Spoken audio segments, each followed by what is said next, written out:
tie the final knot on the bandage. The golden retriever wags his tail, and you can't help but smile.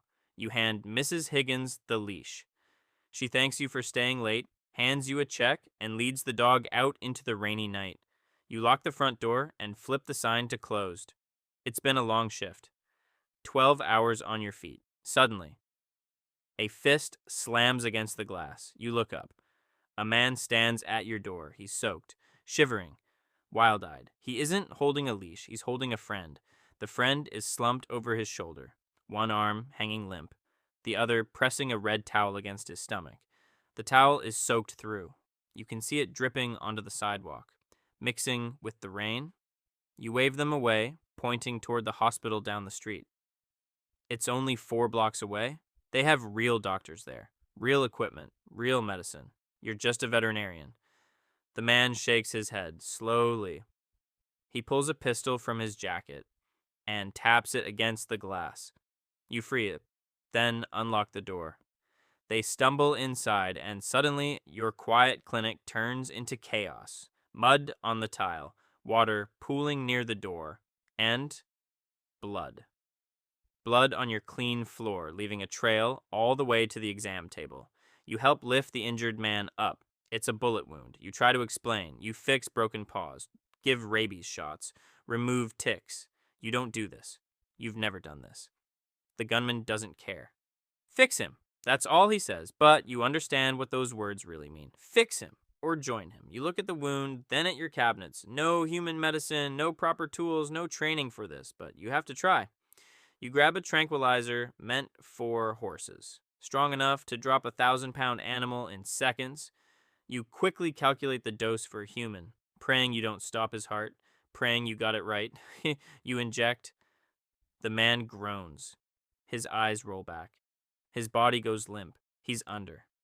You have maybe 20 minutes. You work fast. You clean the wound, find the damage, and stitch him up with thick blue nylon, the same thread you use for big dogs. The stitches aren't perfect. They'll leave a scar, but he's alive. The gunman watches the entire time, silent, still, unblinking. When you tie the final knot, he steps forward. He pulls out a thick envelope and tosses it onto the man's chest. Keep your mouth shut.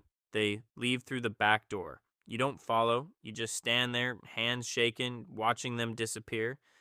The door swings shut. Silence. You pick up the envelope. $5,000. Cash.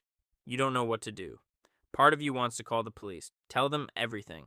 But the clinic hasn't been doing well. Bills are piling up. Rent is late, and you're trying to save for your daughter's future. But every month, you fall further behind. And those men, they don't look like the kind who forget faces. You clean the blood, throw away the rags, hide the money deep in your cabinet. You tell yourself, it's a one-time thing. 3 nights later, your phone rings. It's 2 a.m. unknown number. You answer. The vet who works late. I heard you do good work. You say nothing. A friend needs help. Same situation. Double the pay. You should hang up. You should call the police. But instead, right, you think about your daughter. Her tuition bill sitting unpaid, and you give them your address. The second patient is worse. You clean the wound. Stitch carefully. 47 stitches in total. When they leave, they hand you an envelope. $10,000. After that, it doesn't stop. Tuesdays, Thursdays, you start leaving the back door unlocked. Word spreads. You don't know how, and you don't ask. People keep coming. A man with a shattered knee, a woman with burns on her hands. You treat them all using animal tools, animal medicine. They all pay in cash. They all leave quietly. No names, no questions. And you tell yourself something that helps you sleep. Most of them aren't criminals.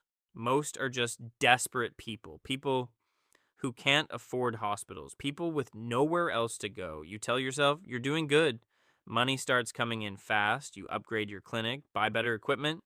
You even tell your ex-wife things are finally improving. She smiles, doesn't ask questions. You pay part of your daughter's college fees. For the first time in a long time, you feel in control. That's your first mistake. One night, you finish with a patient around 2 a.m. Easy job. You walk them out through the back, lock the door, head toward your car. Then you see it too late. Black van, the doors slide open, two men step out.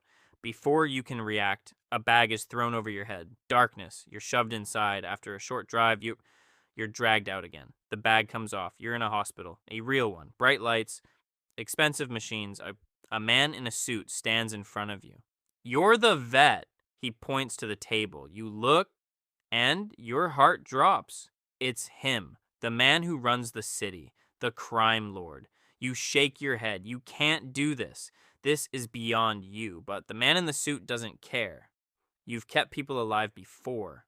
Mammals are mammals. Now begin. You hesitate, but then you step forward. You scrub in. Check the vitals. Internal bleeding. Severe.